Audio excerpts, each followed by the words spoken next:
The envelope had been sitting in my coat pocket for 11 days. I could feel it every time I reached for my keys, that stiff, cream-colored corner pressing against my knuckles like a reminder. I hadn't opened it. I'd carried it through 2 Monday mornings, a rainstorm, a Sunday dinner I almost didn't survive, and one very quiet Tuesday where I sat in my car in the parking lot of the First National Bank on Clement Street and just held it against the steering wheel. The name printed in the return address was one I hadn't said out loud in years. And the bank manager, a tall man with silver at his temples named Mr. Gerald Osei, had stopped mid-sentence when he read my name off my ID. He'd looked at me the way people look at a painting they suddenly recognize in a house they thought was ordinary. He hadn't said anything yet. He'd just set my driver's license down very carefully on his desk, like it might break. And that was the moment I understood that everything I had been told about my life was a story someone else had written for me. My name is Cecile Annette Beaumont Hargrove. And for 20 years, my family called me the one who didn't amount to anything. They had a system for it, my family.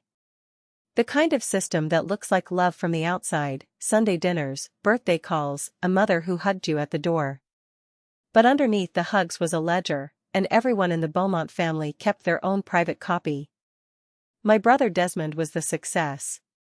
Youngest VP at a regional insurance firm by 32, a house in Marietta with a 3-car garage, a wife named Portia who wore her pearls even to cookouts.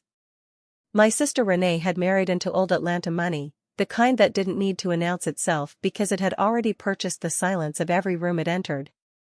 And then there was me. Cecile. The one who had left the corporate path after 2 years to do something nobody in the family could explain at church without lowering their voice. I made things with my hands. Furniture, mostly. Chairs with curved backs that fit the human spine the way a cupped palm holds water.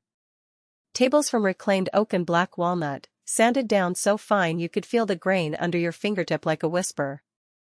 I'd started in a rented garage on Ashby Street with one belt sander, $300, and a dog-eared copy of a woodworking manual that had belonged to my grandfather, Roosevelt Hargrove. His name was written inside the front cover in that particular old man cursive, all loops and intention. Roosevelt Hargrove. February, 1961. My family thought I was playing. Desmond called it my hobby. Portia once asked, at Thanksgiving, with that smile that never quite reached her collarbone, whether I'd thought about getting a real job now that I was almost 30.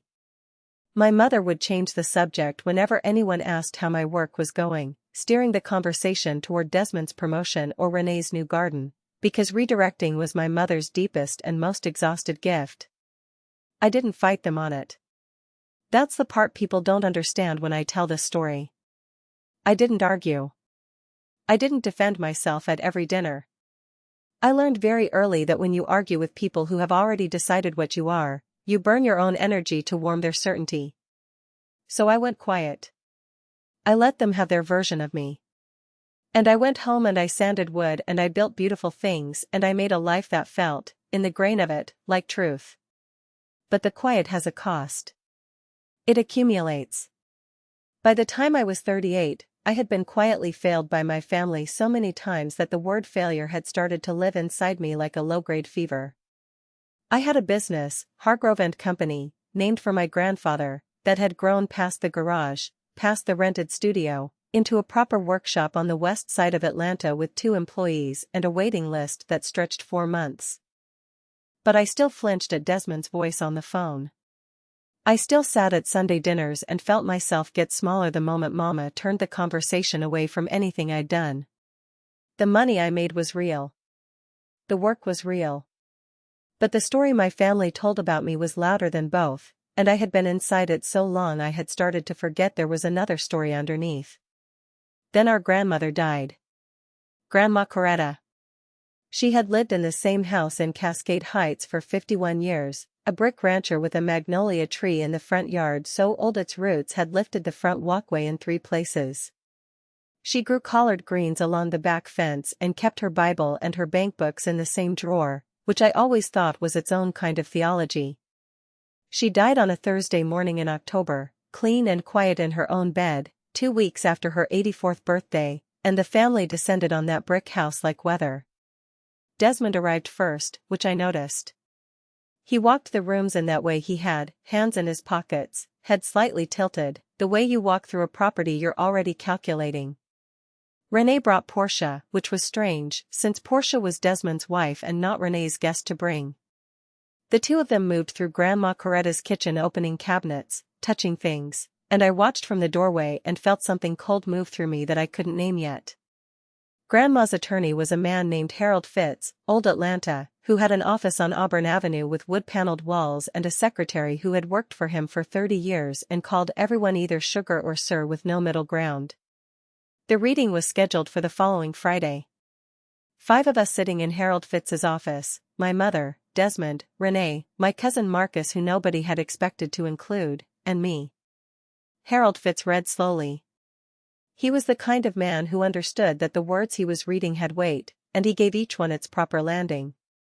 The jewelry went to Renee. The car, a 1987 Oldsmobile that none of us wanted but all of us would have fought over, went to Marcus. The savings account, a modest sum, was divided between my mother and a church in Vine City that Grandma had loved for 40 years. And then Harold Fitz turned the page. He looked up over his glasses, not at the room, but at me specifically, and said, "There is one additional matter." Desmond straightened. Renee folded her hands. My mother's eyes moved to me with an expression I hadn't seen on her face before, something between recognition and apology. And I sat very still because I had learned long ago that stillness is its own kind of power. Harold Fitz said that in 1987, my grandmother had purchased a parcel of land in a county 40 minutes south of Atlanta. She had purchased it in 2 names, her own, and that of her youngest grandchild, who at the time was 4 years old and had just learned to walk across the yard without falling. That child was me. He slid a document across the desk. I looked at it and my hands went cold. The deed was dated November 14, 1987. Coretta May Beaumont and Cecile Annette Beaumont, it read, as joint tenants with right of survivorship. And because Grandma Coretta was gone, the right of survivorship had already done its quiet, legal work. The land, 11 acres of it, was mine. Fully. Completely. Only mine. Desmond said, "There must be a mistake."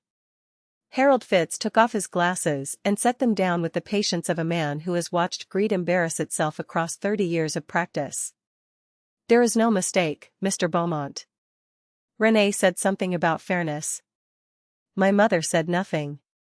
She was looking at the magnolia print on the wall behind Harold Fitz's head, and her jaw was working the way it did when she was holding something complicated in her mouth that she hadn't decided yet whether to swallow or say.